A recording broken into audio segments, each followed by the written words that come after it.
And welcome back to Bros in a Landfill, the only Ace Attorney adjacent podcast that finally does something somewhat lawyer-like. Hi. We're your hosts. I'm Lunchbillion, and this is...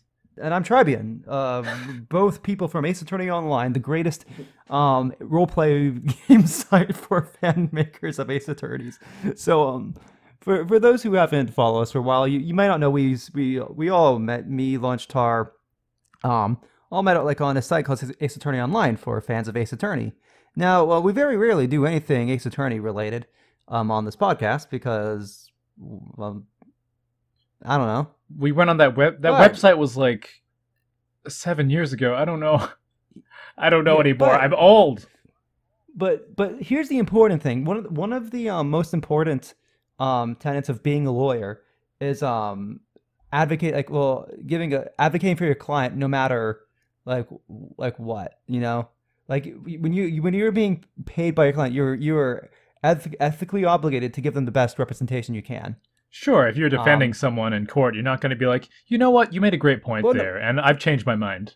Not just defending someone, but like even like in civil court and whatnot, regardless of whose side is actually right. Like now there are other ethical concerns like you're not allowed to like tell your client to lie and whatnot. Sure, but you have to properly advocate for your client to the best of your ability. Yeah, give the best possible case for whoever it is. So to roleplay as lawyers a little bit, Lunch has pulled up either.io. You guys can't see this. This is an audio only podcast. Thank you. But we're gonna be taking turns debating one of the sides. Either.io has a blue side and red side. I'm arguing blue. He's arguing red. Now these are all they're all would you rather. Like these are not like important political issues as far as I can tell. This is like well everything's a important political issue to me. Thank you very much. On this show. But no, it's like, you know, would you rather have 3 feet or 7 feet kind of like it's but yeah, we're just taking that lawyerly attitude towards it. And we'll just move on when someone loses or we hit a wall. All right. Yeah. Well, without further ado, here is the first. Make sure. Oh, sorry. Yeah, and make sure to let us know who you thought won each like debate argument, who like had the best arguments down below, and which choices you'd pick, like in the comments below or wherever you are. Yeah, that's a great idea, actually. Engagement. Yeah. Okay. Yeah. So our first either is would you rather your partner have a homosexual affair or a heterosexual affair? So you're arguing it would be better for your partner to have a homosexual affair, and I'm arguing the opposite. Would you like to go first? Well, the cool thing about your partner having a homosexual affair is that they can't get pregnant. And if they can't get pregnant from a homosexual affair, well, you know, there's no issues of, well, there's a kid in the mix. Right. It makes any situation more complicated to have a kid in the mix. I mean, that's a terrible point because if your partner is having a heterosexual affair, you can at least be sure that they weren't secretly gay the whole time. Or hadn't figured it out yet. You can at least be assured that it's not your gender that is the issue, and that that narrows down the list of possible issues that need to be worked out. You say that, but you're implying that this would you rather be talking to someone who was in a who was already in a heterosexual relationship. I mean, what about someone who's in a homosexual relationship and then their partner has an affair with a heterosexual person? I'm sorry. I thought this was phrased as would you rather. And I feel like we can only count ourselves in this situation. I apologize for trying to generalize the question. Yeah, audience members, you're not allowed to relate to this. This is about us. This is between me and Trybien. And I would like to know if my partner is actually homosexual. I mean, but what if they're bi? I mean... Well, it's like What if they like all like what if gender isn't an issue for them? well, the issue is that like if it turned out that hmm, I mean, it sounds like this is more of a use like a more of a you issue than a oh hmm like self confidence about your masculinity and like in front of a girl. Maybe you gotta think about being more feminine in case if they're actually like homosexual, you know? there all right, all right. I'm conceding this one. I'm conceding this one. Yeah, just Um, baby's bad. You don't want any weird third babies. baby's bad. But also I realized that I was not following my own mandate to make it relatable to myself because my partner is pan. So like this is already irrelevant. Wait, your partner's a pan? I'm sorry. Yeah. That let's get that out of our system. We got to get Yeah. the pansexual jokes out early. To be fair, it is a funny Yeah. word. All right, next Mhm. question.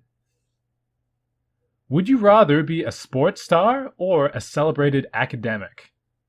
Well, So once you're you're up first this time, yeah, okay. I'm sports star and you're academic, so it's you got to go big brain here. Look, if you're a celebrated academic, first of all, celebrations are nice. It's nice to have people pay attention to you, to give you a cake, to sing you a little song. So that's all great. But in terms of like importance to humanity, like um, I feel like academics do more for their fellow man, woman, or other than sports stars. Sports stars provide entertainment for like a little while, um, and then their bodies break and they have to quit. And like, you know, people don't get so mad at you if you're an academic and like I don't know, you haven't done anything amazing in a while. Like people will let you ride on the success of the one thing you did for the rest of your life. Well, like if you're a sports star, like you have one bad weekend, everyone's like, "Boo!" No, that'd be terrible. Just imagine the the damage to your internal systems. Yes, but don't you see what makes sports stars so fascinating is the inspirations um they can be for all the hard work they put into a single athletic thing. Like because most people don't have the bodies or whatever to be that sports star, but they can be the pinnacle of physical health and hard work and determination that can make anybody believe that like through hard work and determination they can accomplish their dreams. Whereas being a celebrated academic can just take so much luck of you stumbling upon the right. I mean, for Pete's sake, so much has already been discovered already. It's so much harder to be, um, um, like a Right, next Stephen Hawking right. It is harder. or So it Einstein. takes more hard work to become a celebrated I academic. would say it takes a lot more luck right now just to be able to find the right topics and whatnot. Also, like given the fact that like with so much rampant misinformation these days, it's much harder to be able to sift through and um isolate and determine good research and You're saying all that it's that jazz. harder to be a celebrated academic these days, which is why I would rather No, be that. It's what would I'm you saying is there's rather? I would say there's less barriers to be a sports star. It just takes hard work from anybody. You don't need a high IQ to be a sports star. You just need to work hard. Right, you just have to be willing to Where have your body destroyed by your like late 20s and that to inject yourself completely with depends all on kinds of performance that com- enhancing drugs. that completely depends on the sport you're playing. Like not everybody's gonna be a football player or shit. Like what if you're like the best ping pong player? That's a sport. You could be like sports star ping pong player. Name one ping pong player. That character from the anime Ping Pong.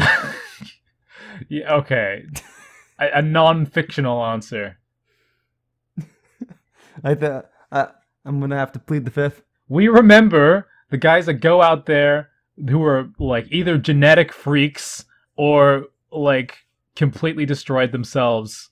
You know, the really impressive stuff that people love. Is like I would way rather be a celebrated academic than a fucking ping pong player. Yeah, but at least you're not gonna be like at least a celebrated ping pong player isn't going to be obsoleted by some other great discovery where we further better understand the world.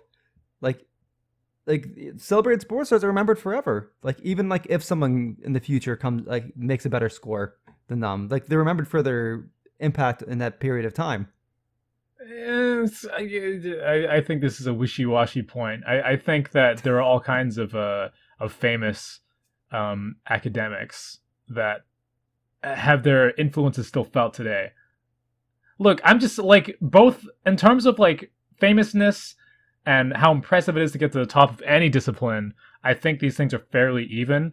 But on my side, you're less likely to have a horrifying injury or like, that kind of stuff. So we're just okay. I mean, we could talk about like all the unhealthy lifestyle that being an academic tends to lead to with the late nights, obsessive studying, lack of physical exercise. Yeah, and your whatnot. brain gets swole, dude. Your brain has muscles for days. I can't argue with that. All right, let's move on. I think I'm gonna have to. I think I'm gonna have to concede the point. Okay. Ding! That's the sound effect for Brett getting a point. All right, next up. Would you rather actually have to laugh out loud every time you type LOL, haha, LMAO, etc., or always have to replicate the face of any emoticon you use? So I guess I am actually laughing out loud. Yeah. So you know what? It would be great to actually like properly like show emotion. or like properly feel emotion. Like if like legitimately if every time I typed LOL haha LMAO and I actually properly laughed out loud, I'd probably be a happier person inside. Now, okay, first of all, let me just say something about my point before I tear your one apart. Is that I already know what it's like to have to replicate the face of any emoticon I use. That happens when you draw a picture. Like, if you draw an angry person, you will look pissed off while you're doing it. And I don't even notice it's happening. So, like, that's fine. I mean, some of these faces might get weird. I'd probably use the tongue faces a bit less. That might look a little bit weirder when I'm typing something in public. But otherwise, like, my life doesn't change at all. Your one, like, there's no indication that this is actual joyful laughter. Because, like when someone tickles you, you laugh, but it's often rather unpleasant. I, for one, hate it. And so the fact that it is phrased as have to laugh rather than get to laugh implies to me that your laughter is suffering and complete, just like a tick, and you'd probably just stop typing LOL. I mean, we could throw that logic right back at you. Just think of many emoticons that would be completely like taken off the table for you as your face contorts into these awful faces. Like you feel the muscles on your face just twist, turn, and churn as they try to make like these absurd, obnoxious gestures. Well, I suppose it would be harder to like if you used to type XD if I couldn't see while I was doing it. But I mean, like. Yeah, I would slightly adjust the faces, but you like wouldn't be able to express laughter in text. Like even just writing "ha ha" would do it, man. Like I at least have the option of typing like "huh, that was really funny" instead of using an emoji. Well, you're losing a whole piece of language. I mean, at the same time, I feel like I use emojis a lot more. Like I can easily replace LOL, haha, LMAO, and whatever with the lol doge emoji, which I mean I use pretty much all the time, or any other laugh. Like the thing you're not considering is that emojis emojis in general present so much more emotional context to a message than just LOL haha LMAO, which can easily come off as sarcastic or half-hearted, But like actually like putting an emoji like is a better representation of what you're feeling or trying to convey. Dude, Trybien, if I had to pick one, if I could only use typing things out or using emojis for the rest of my life, I would cut out emojis in a heartbeat. Because, like, trying to pick the emoji you want, like, there's so much specificity that you have to scroll through, like, 7 pages of emojis to find the one exactly that you want. The hearts are on the opposite side from the faces, and you have to scroll through, like, 7, like, different kinds of truck to get there. And my phone starts slowing down. It's so annoying. Well, I could just write, "That was funny." And they would understand the context from knowing who I am and do my words. If it's coming down to just cutting out one or the other, God, emojis are terrible. Oh, I think we're at an impasse because like I've never really had to deal with that. Like maybe once in a while if I'm looking for a very specific emoji, and I don't know what the name of it's called. There's the faces, there's hands, there's sometimes you want to get that 100 thing. All right, let's move on. Okay. How would you be able to cope with your face literally turning into a 100 sign? Well, I'm saying I wouldn't use the emojis anymore if it was that bad. I would just type words. I think not using emojis anymore would be a mercy. Well, in that case, you'd pick your answer because, like, if you don't have to. Oh yeah, you're right. Fuck, ignore me. Yeah. Sorry, it's a complicated discussion. It's almost like a double negative. Let's move on. Yeah. Would you rather fuck? Would you rather live in a foreign city and not know the language, or live on an island alone? Okay, so it would clearly be better to live on an island alone, because people are annoying. Just like their presence, like I don't know about you, but I'm definitely an introvert. I don't like people in my space. When I'm around people for too long, my energy starts getting taxed. I would much rather just be on an island and just have my own space, my own company, no one to bother me or interrupt or knock on my door while I'm recording a podcast with myself, apparently. I've probably still got, if I've got the internet, then I'm fine. I'm fine. Well, you see, if you're living in a foreign city and you don't know the language, you will always be able to use the fantastic language of emoticons to be able to express whatever you need. So, and luckily for me, I chose to be able to use emoticons without making funny faces that off-put the locals of a foreign city. So, of course, I'll be able to just go around, flash around, hey, sushi. The canon holds together. Oh my god, we're building continuity. Yeah, I respect that. So you'd show your phone to someone and be like, open mouth sushi ? Yeah, pretty much. But the other thing, and this is how what I know for a fact is if you've listened to Lunch before in his current relationship, you would know that Lunch does not do very well being separated from the opposite sex for too long. That's not fair.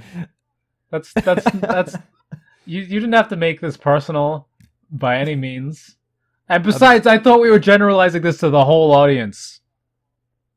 No, but what I'm saying is that if you were living alone, who's gonna satisfy your personal needs? Well, look, at some point, I'm gonna lose my mind. I'm gonna start having sex with logs, but no one's gonna be around to shame me. So, what does it matter? What is not okay, or what a freak is doing sexually is all based on the people around you and their perceptions. And so, if there are no other people, at that point, I'm truly liberated. Complete side tangent, but for me, literally, in that case, I'd be worried that I was in some sort of Truman Show-esque thing and still be unable to. Right. I'd probably go completely crazy. I'd probably go completely crazy in the other way. Oh my god, the reason why no one's come to save me is because no one's because they're all watching me suffer and they're just waiting for me to crack and do the one weird thing that they can post online. You know what? I'll concede from that. That's an upsetting idea, and I'd never be able to, because in this age, that absolutely could be happening. And so, can I really afford to be fucking logs? God, you just know that there's gonna be hidden drones or satellite feed right on you, yeah. watching you take a shit in a log or something. That's true. Well, I feel like I've already given the log a role in this case. I wouldn't just use logs for everything. Let's move on. Yeah. All right.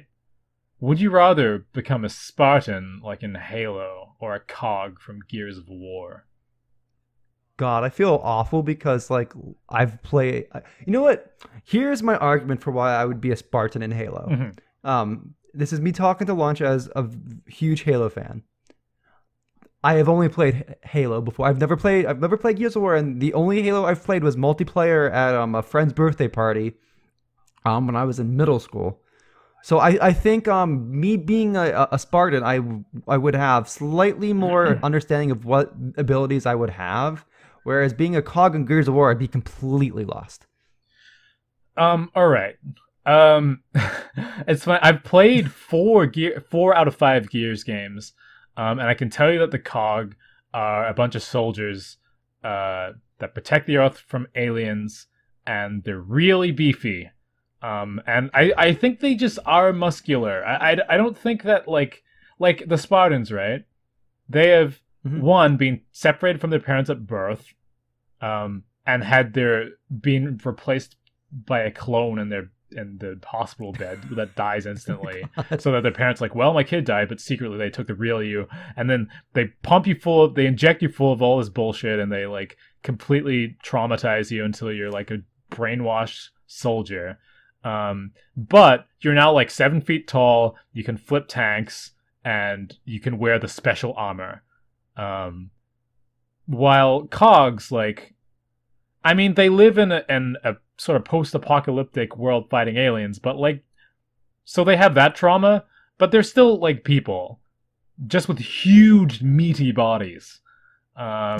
So like, if I had to undergo the process to become this, like, I guess with a cog, I would just have to take some roids, and to become a Spartan, I'd need my entire life to be space ruined. Roids. You have to take space roids and have your entire life ruined. Yeah, like I'd have to like fake my death and stuff. I don't know, man. I feel like a cog is like a lot closer to just becoming a soldier in real life, which sucks, but I mean, come on. But if you're a Spartan, you can chill with Cortana. Dude, I don't know if you've been paying attention to the last Halo games, but Cortana is not someone to chill with anymore. I'm going to take your word for that and concede to the Xbox fanboy. Yeah, these are both such Xbox games. I'm like, yeah! All right, moving on. I don't know what Cybermen are. Okay, these are the Doctor Who. Okay, so have you watched any Doctor Who? No, I know that there's an episode where you're not allowed to look at statues. That's about the... Okay. Should I skip this one, or do you want me to... Okay, so I'm going to say quickly just like look up the image of Cybermen and Dalek and just make your arguments from first impressions. That makes sense. Okay, Cybermen and Doctor Who. Got it. I'm pretty sure I know what a Dalek looks like, but let's look it up anyway. All right. Give me your best shot. Okay. So the reason you want to be a Cyberman... No. It's fight Cybermen, not be a Cyberman. So the reason why you want to fight Cybermen, as opposed to fighting Daleks, is one, Cybermen are, I would say, are a lot easier to deal with the Daleks, because the Daleks have like incinerating laser eye beams that can get you from a mile away. The second reason is I would rather. I feel like I would rather lose to a Cyberman than lose to a Dalek if I did end up losing. One, because losing to a Cyberman is either just going to be death or they're going to turn you into a Cyberman. But with the Daleks, it's going to be pretty fucking embarrassing because they're like weird little squid creatures inside metal shells, and I feel like that'd just be way too embarrassing to lose to. Well, the reason you think it's more embarrassing to lose to a Dalek is because they look like very vulnerable to being shoved or pushed, or like having like their power cable just unplugged from the wall. Like, this is a doofy ass. I mean, I know this is not a new thought. I mean, you say they're like the biggest threat in the universe. Like, especially for the Doctor, you know, like the Cybermen are a lot easier to deal with than the Daleks. Like the Daleks are pretty much the cockroaches of the universe, credited with destroying the Time Lords. I And mean, whatnot. I don't Like, there's a know. big I'm looking there- at there's a these, big, and I feel like your one's a lot more fearsome. yeah, but you say that, but like literally, the Cybermen like were at a war with like the Cybermen won a war against the Time Lords. I mean, the Daleks won a war against the Time Lords. I mean, that's pretty fucking scary considering that the Time Lords have regenerative ability and immense, immaculate technology. Like the Cybermen are constantly just like they're in such a bad state that they're constantly just trying to make new Cybermen, like pretty much through every like incarnation of them. Like when the Doctors fight the Daleks, it's because the Daleks are trying to invade and take over and whatnot. When it's fighting the Cybermen are trying to make more Cybermen so they can invade and take over. Like Okay. the points. Well, the everybody points has of, a like, bad day, you know. Surely the Cybermen are. Maybe they landed half their army on a quicksand planet and lost all their guys, and so like they're just in a rough spot right now. That doesn't mean that generally they're less effective than rubbish bins. You know, I just like I feel like this is an agree to disagree moment because what is this thing? This looks like ruin your day. It looks like a rubbish bin, but like it's designed to be uncomfortable if a homeless person wants to like sit against it. Like those benches that like purposely keep them out. Yeah, I mean, I think they're more despicable. What I want to do is get like a stick and try and poke it through those slats at the top. We'll see what happens. Yeah, good luck getting that close before like the plunger eye thing incinerates you. Exactly, using the word plunger. All right, dude, that is a plunger. You're freaking right. Oh my god. All right, I don't know enough about Doctor Who, so I will concede. I don't doubt that those things are somehow, some way, incredibly brutal. All right, if you only had one knife, what would you spread first? Would you rather spread the peanut butter first or spread the jelly first? First of all, I'm a bit like confused. Like I would normally use one knife for something like this and like probably rinse off the knife. And then do the second thing, but I would say, but so let's also assume there's no running water. No, it says down here no washing or licking the knife in between spreading. I mean, licking the knife is even worse. Why would you lick the knife and stick it in the other thing? Well, I guess if you live alone on an island, maybe. I would rather have peanut butter or jelly residue in the other jar than saliva. Yeah, yeah. Well, do you want peanut butter or COVID in your? All right. So what? I'm first, right? Yeah. Well, okay. I'm honestly struggling. This feels like a pretty meaningless question. Just would you rather have jelly residue in your peanut butter? Would you rather have peanut butter residue in your jelly? You are arguing that you'd rather have jelly residue in your peanut butter. Yeah, I just can't. I can't even pretend to care. Give me an argument if you like. If you have a strong feeling. I would say my argument would be is that because the peanut butter is denser, it's denser and also stickier. I feel like you're gonna have more peanut butter stay on the knife rather than dispersing in the jelly, as opposed to the jelly, which is a typically lighter substance. I feel like you're gonna end up with more jelly in your peanut butter than you would end up with peanut butter in your jelly. Also, because you're talking about how easily it leaves the knife. Yeah. Okay, I'll just give you that, man. That's a freebie. My scientific knowledge is not enough. I don't even really eat peanut butter. I very on occasion eaten peanut butter. Yeah, I don't really eat peanut butter or jelly much.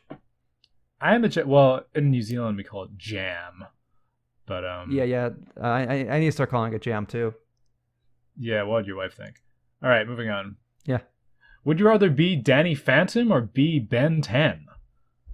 All right. I don't know anything about Danny Phantom, so you might have to pitch him to me. So Danny Phantom is a boy who was just 13, whose parents who created a very strange scene that was designed to view a world unseen. He's going to get wrong because he's Danny Phantom. God damn it. So he goes into so Danny Phantom is parent scientist, like super duper smart scientist, goes into their space, their ghost travel, like they have this like device that can be used to travel to like the ghost dimension or whatever. Okay. Or have ghosts come out. Danny wanders inside. He accidentally turns it on, and he's pretty much fried he just gets fried with ectoplasm energy and whatnot. Yeah. And then has the ability to turn into a ghost.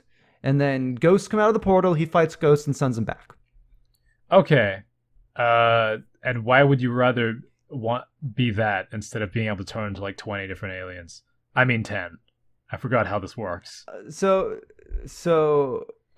real talk, I feel like I'd rather be Ben 10. That's a lot more interesting. Okay, free point. But I have to argue for Danny Phantom. Like on the working for the court. Well, yes, I personally would prefer to be Ben 10. I understand I must argue that it is objectively better to be Danny Phantom. Sure. So, the cool thing about being Danny Phantom is I feel like the threats you are facing, being other ghosts, are a lot less likely to actually completely kill you and completely kill your friends and family. Whereas Ben 10, on the other hand, has actual monster aliens go around destroying cities, and potentially kill your whole family just to take the watch off your arm. Like that's one of the big differences between Danny Phantom and Ben 10 is Danny Phantom just saves the day. Ben 10, the alien, there are aliens specifically after him to get that watch off him. Like Ben 10 is a target. So what you're saying is you save the day, and I would be saving possibly the galaxy with the stakes of the situations. I would be a better hero than you. And I think just in terms of experience, being Ben 10, you would get to turn into so many more different things. You'd have way more powers. You'd get to experience entirely different body types. You're I'm going to be this huge guy or this weird little Danny bug. Phantom can possess people. I mean, Danny Phantom can possess people on things. Yeah, but that's a violation of basic human rights. If Ben 10 can turn to different kinds of things without having to worry about consent because they're all him, I think. Actually, you can make a really interesting moral argument because in a lot of ways, it's kind of still kind of violative, violating in a sort of different way. Because all the aliens in his watch are basically DNA copies of other aliens. So against your consent, someone is turning into you, and it's turning into your DNA makeup. Which is kind of fucked at the same time. I mean, sure, but I'm not taking anyone's agency away from them, am I? I'm copying them. It's less of a breach of consent to be Ben 10 than Danny Phantom. It's essentially perfect deep faking. Right. I'm deep faking my freaking molecules. I don't know. I think Ben 10's life is more interesting. He can do things that that are priceless. That no amount of money could let you do. And I mean, if you just want to look at the whole history of the Ben 10 universe, the canon, correct me if I'm wrong, but Ben 10 and his whole family don't die. So you would be going into a life that turns out okay in the end, and you're a hero. Yeah, I think I'm gonna have to concede. All right, I'll take it. I mean, even if just for the fact that Ben 10 doesn't have all the writing problems that come from a Butch Hartman show. Right, you get to be in a better show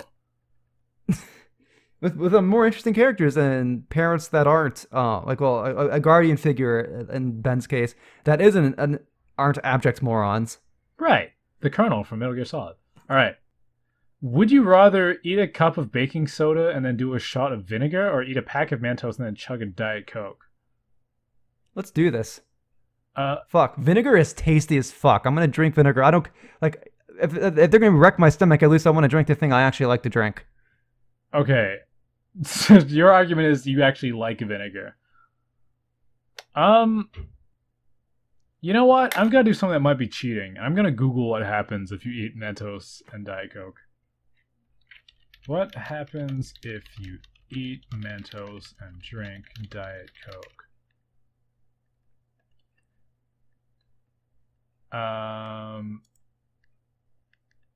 Let's see. This is an urban myth. You won't get that same effect if you consume it, so you won't die. It's from the rough coating of the candy. So the second you start eating it, that coating begins to dissolve. So nothing would happen if you did my one. So it would just be enjoying some sweets. Yeah, no, there's actual like side effects for drinking baking soda. I mean, there's side effects of drinking baking soda and water, but like I'm trying to see if there's anything specifically for drinking it. Like I can see baking soda and vinegar actually being unhealthy, but you know what? Fuck that. Vinegar tastes good to drink. All right, we're just like this is an impasse then. Zioan might actually hurt your stomach, but you know what? Fine, you can have that. I mean, your love for vinegar seems pure, so you know, have you ever drinking kombucha? Yeah, I've basically vinegar drink. Yeah, I guess so. Well, unless you get one of those really kind of like there's definitely kombucha out there that's very, I don't know, like kind of like it's taken all the craziness is being sucked out of it, so it can be acceptable to a general audience. You're like, this is just sweet. Yeah. But no, I've had some weird kombucha, and yeah, I've had kombucha where it's like, oh yeah, the bacteria overgrid in there, and now it tastes all yeast, like you're just drinking a yeast drink. Yeah. All right, let's move on. Yeah. Would you rather have to use a completely blank keyboard with absolutely no labeled keys, or have to type with only your 2 index fingers at all the time? Well, as a computer programmer, I can tell you that like I feel like I am familiar enough with my keyboard to be able to figure shit out. Now, what I mean is, like, even without the symbols on the keyboard, I could look at the keyboard and know what symbols are where. I'm going to counter that with... Checkmate, liberal. I'm going to counter that with the argument that you're a fucking nerd. You're a dork. And... Well, damn. And you know what? Like, imagine you have that moment where you're like, what is going on? And you didn't realize you hit num lock or something. Or like, I can understand like the main keys that you type with. But what if you like have to type in like an ampersand or like that one squiggle? Counterpoint. You will never be able to type Control Alt Delete. I have a tongue. I mean, it says. You I'm not allowed. Yeah, it's not about. Okay. Well, shit. I like when your drawing program decides to crash, but it's not closing out for you to restart the program. How are you supposed to exit the program with just 2 fingers? Well, I would hit the start button and I would type in task. This is annoying, actually. Manager. I'll do it that way. Yeah. Well, okay. Thing is, if I use only my 2 index fingers, I got really good at it. I might get big on TikTok. Hey, yeah, that's something. I mean, just imagine going like 100 like words per minute using like just 2 fingers, like all Sonic the Hedgehog up in this shit. Honestly, I'm pretty sure I would end up with some kind of arthritis. I'll just concede. I know this is not how a lawyer would do it, but I mean, come on. Yeah. I mean, we can all type. All right. Would you rather? This is like weirdly addictive. Would you rather serve 7 years in a rough prison or kill and eat your pet dog? Oh my god. I mean, serving 7 years in a rough prison would I don't know, build character. Depends on what crime you're there for. 7 years is such a okay. I don't want to. I hate that I'm answering this question right now and that I'm considering everything. But 7 years is a lot of your life, dude. Like, I mean, you're gonna probably spend a substantial amount of time in prison just for killing and eating your dog. not if no one finds out. I mean, like, I mean, they're gonna wonder where your dog went, like, and they're gonna. I'll say it ran away. They're gonna see that dogs, pets run away all the time. I'll put out missing posters just to make it extra, believable. I'm just glad I'm not the one arguing for killing and eating a dog because. Look, I didn't choose this life. That doesn't sound. But like, I'm not going to prison for 7 years. Think of how many tweets I'm gonna miss out on. Hey, I mean, they might start implementing Twitter in jail. They might have Twitter for jail. Who knows? Actually, I think it would. To be perfectly honest, I think putting Twitter in jail would be inhumane. Imagine, I can imagine someone going to jail just so they're permanently, like, just so like they're forcibly disconnected from Twitter. I mean, this. Like, you've heard the stories. Yeah. You've heard the stories of people going to jail because they needed a house. Yeah, yeah. Now we have a generation of people going to jail because it's an excuse not to be on Twitter. Yeah, no notifications. Yeah. That's I mean, this is a beyond fucked question. And like, I concede. I'm not. I don't want to go to prison for 7 years. And that would probably ruin my life, but like, so would the just the mental toll of having killed and eaten a dog. Yeah, it is weird though, because like your pet dog, the pet dog that you were responsible for. It's it will be a betrayal, like, because it is funny that like we eat animals all the time without a second thought, cows and pigs or whatever, but we like dogs, and we're very disconnected from the feeling of taking a life to sustain your own. So, like, honestly, like, I think from a bird's eye view moral standpoint, it seems similar to if I were to do a home kill pig or something. But at the same time, it is my pet. It is my friend. I don't know. This is fucked up. I don't like this. Well, at least with the pig, you're presumably raising it to kill, where with the dog, it's like, I gotta get out of this topic. It's bumming me out. Yeah, let's get out of here. Yeah, no, there's no winners on that topic. Yeah, nobody wins. Would you rather know how to speak only English or know how to speak every language but never English? Well, you see, Lunch. English is dominating as a world language. And knowing English means that you can speak in plenty of countries all around the world. And a lot of those languages will eventually be overridden by English because of English exceptionalism. So never being able to speak English again, maybe like right now wouldn't be a big deal, but 20, 30, 40 years down the line, you'll be completely left behind. But I mean, like, think of all the unique experiences you're having with every other language that, like, you would like. You'll be able to watch your hentai without subs. Okay, you know what? I definitely was not planning on including that in my argument, but knowing the plot of a hentai would definitely it would be something. But I mean, I don't know. I think English exceptionalism sucks. I would love to be able to speak the language of my race that is like kind of that's been wiped out, not completely wiped out, but like it's, I don't know. I think it's gonna.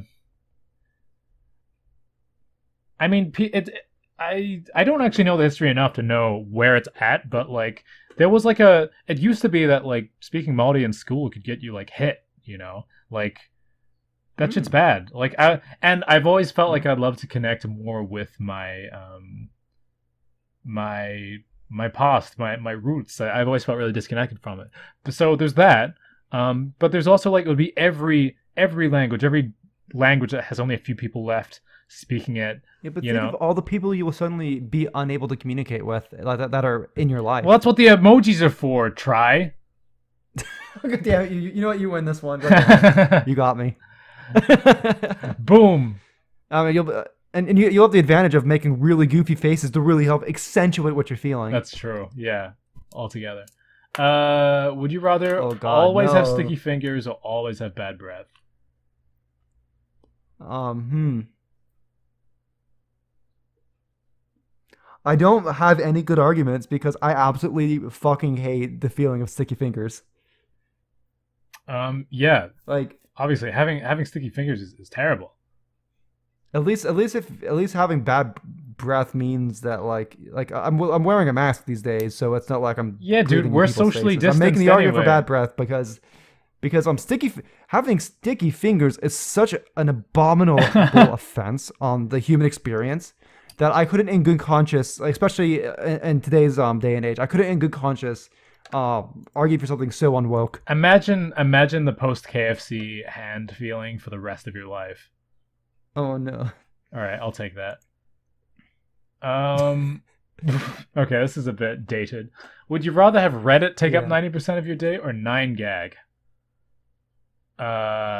Is 9gag still a thing?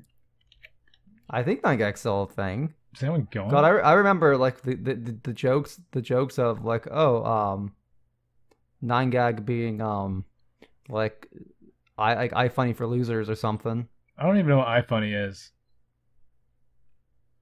Yeah, I think I don't think it.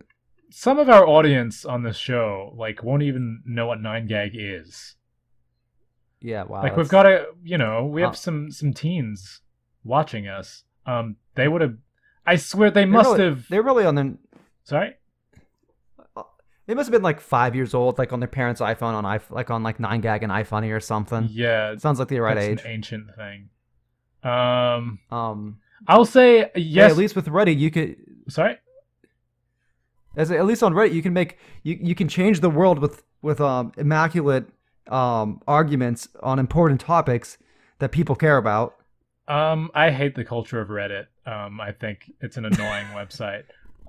Much like many social medias, but at least on 9gag, there's less shitty discourse to read.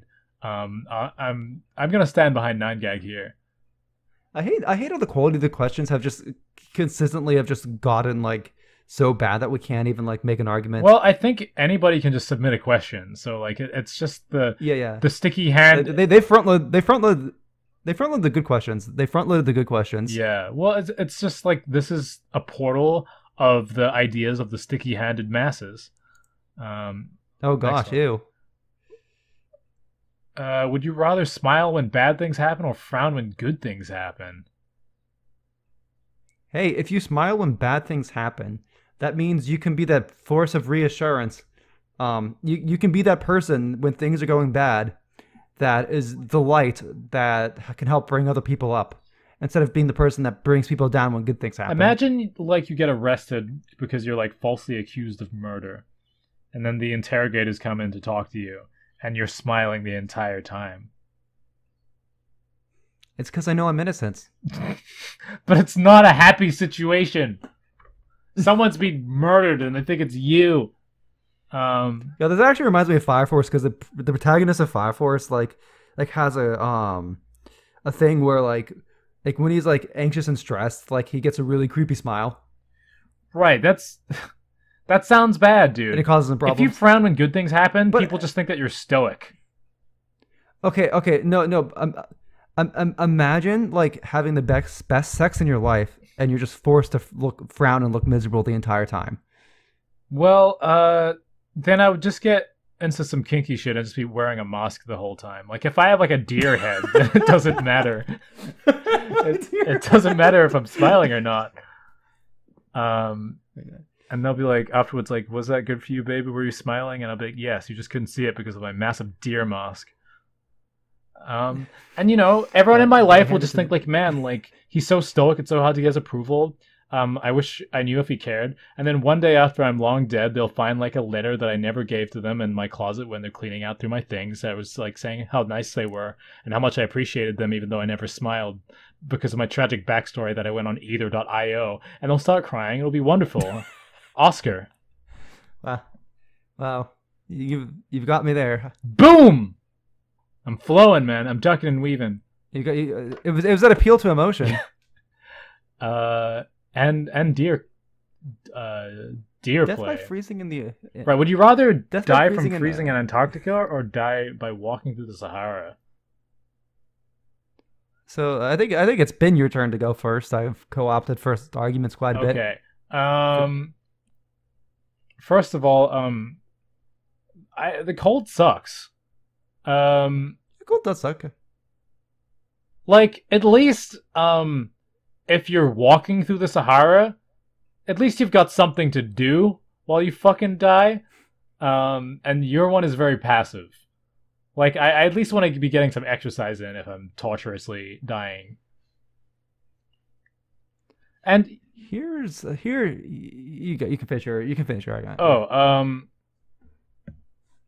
No, I realized what I was about to say. I was gonna just completely hand you a point, so I'm gonna shut up. Oh yeah, no, what I was gonna say is death by freezing in the Antarctica is gonna go by a lot faster than walking through the Sahara Desert. Like dehydration and hunger take a few days to sit in. At some point, it's only gonna probably be a matter of hours for you to properly freeze to death at like the sub-zero temperature. At some point, you're just gonna stop feeling things. Where in the Sahara, you're gonna be going through the woes of dehydration, hunger, heat stroke, all that jazz. It sounds like absolute. Not if you trip and fall and hit a cactus just right. Yeah, but this is death by walking through the Sahara, not death by tripping and being impaled by a cactus just right. By a cactus. I think if I'm being impaled by a cactus was part of the equation, it would have said it on the question. Yeah, that's a fair point. All right, I got no choice. I gotta concede. How about we do two more before this gets completely out of control? Okay, that's cool. Two good ones, not yeah. just like, oh yes, would you rather piss on your mom or would you rather piss on your dad? That honestly, I'm willing to believe that question is in this lot. Would you rather eat an apple or eat a pear? Okay, I guess I'll start again. Apples are for sheeple. Ooh. Apples are like basic bitch fruit, generic. And also, like, I think apples are way better if they're prepared in like some kind of dish. Like they're a good addition to something else. I don't really like just apples. I think if I wanted to just eat, like, this is genuinely my opinion. If I just wanted to eat a fruit, it would be a pear. It's more. It feels better to bite into. There's less like, apple skin stabbing into your gums. It's, I don't know. That's it. Pears are better. Apples are pretty fucking good. Apples are pretty fucking good. They have so much more utility than pear. Like, I mean, like, yes, like you can eat a full apple, but you can also slice the apple. You can pair it with caramel sauce. You can skin the apple. Like, there's when you're eating a pear, you're eating a pear. Like, apples have so much more versatility as a fruit, and you can be far more creative because it has a more solid form as opposed to the mushy mess that is a pear. Well, like, I mean, is it eat an apple? Like, is it eat an apple dish or apple related thing, or is it just eat an apple? Like, I mean, but at the same time, you can use like, oh, I mean, plus you have the whole core afterwards, which you can use for fertilizer, which is great. Whatever, fucking nerd. Like, okay, here, this is another thing. Plant apple seed. This might be a Brett thing in particular, but for some reason, call it a placebo. I don't know. I've got weird stomach issues in general. I find that if I just eat just an apple, a raw apple by itself, it probably has too many resistant starches. I get a stomach ache. So fuck apples. Yeah, it probably has too many resistant starches. Yeah, no, pears are absolutely better. Like, and this is coming from like someone who lives in an area that, like, I can go to like an apple orchard pretty easily. Like, apples are better, like in like your apple ciders and whatnot. Like it's a far more versatile fruit, I feel. But right, apples are great for everything except just eating the apple. In which case, a pear is vastly superior. And it is my opinion at the time you're doing that this is the nature of the question. Like, and at the time you're having a caramel apple, are you really like eating an apple, or using the apple it's as a mechanism to put the caramel in your mouth? It's a delivery method for what you really want, which is not flattering to the apple. Yeah. Yeah, pairs are absolutely better. Yeah. All right. Also, I made a pear crumble once, and I took it to a party. Everyone was like, "This is great. I like this better than if it was apples." They said that to me. Maybe they were just making conversation. But, okay, we have one more question. Who knows if the stakes will be as high as this one? Would you rather have an uncontrollable itch that attacks at sporadic times, or would you rather always have chapped lips?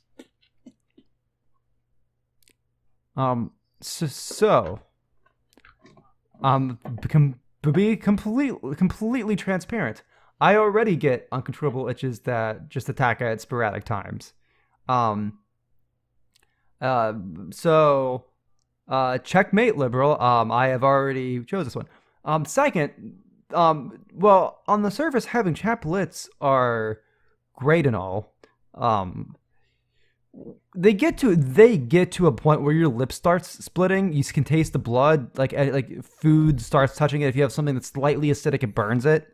Like, if you have an uncontrollable itch that's sporadic at times, you get used to it. There are ways to like to deal with it. It's annoying as all hell, but it's not broken skin. It's not bleeding as long as you don't scratch and shit. Where chapped lips will lead to bleeding and split lips. That's just a matter of fact. I know that this is the final question and like an hour of arguing over random stuff, and I know that my pride is on the line here, but I have no choice but to just fucking burn up my lost opportunity, because my lips are my greatest feature, and I would never, never imagine kissing someone on the lips, being that person that has a chapped split lip, and they can feel the dried crumbly skin. It's terrible, man. My lips are immaculate. They're voluminous, voluptuous, soft. I would fuck this. You win. Okay, you want to just do another question? Like that wasn't even a real argument. You want to do another question? That was all right. Would you rather be a Jedi or a Sith? Well, Lunch, would you rather be a Sith? Of course. To bring up a point you mentioned earlier, Jedi aren't allowed to fuck. They're not allowed to have attachments. Okay, outside of just the sex thing, which is the funny haha, like, of course, like, Jedi aren't allowed to experience like passion or like properly express their feelings and stuff. Like the entire, like, Anakin's trying to deal with the fact that like his mother died, and he is having premonitions that the person that he loves is gonna die in childbirth. And he's being told, like, hey, like, just push it back down, man. Like, because that's not the Jedi way. The Jedi are just, like, toxically masculine people, Say what you want about the Sith and some of the bad things they do, but they at least, they accept themselves and their emotions, and they draw strength from them, which, as, like, a philosophy, is a lot more how I live my life than the Jedi Code. I think you should always be honest with yourself and others. And if what you honestly want to do is kill a room full of children with a beam sword, that's your prerogative. Being Sith is way better. Not gonna lie. Like, not to mention it, it's like in a lot of ways, like Star Wars, like the it's the Chads versus the Fascists. The Chads versus the Fascists. Like, who's the Chads? So the Jedi are the toxic masculine Chads. And, yeah, but they're also virgins. Siths are the How can you be a Chad and a virgin? Yeah. That's the weird dichotomy where like people want to have sex with you, but you choose not to. Right. Like you're above that. I'm above making love. Who needs like you have your average sex enjoyer. Well, you have your average sex fan, and you have your average mental stimulation of moral good deeds enjoyer. Look, I'm just saying, if you're gonna pitch me evil or abstinence, I know which way I'm gonna go. We know you are a pretty evil motherfucker when it comes to coming. Look, earlier I pitched like killing and eating my own dog, okay?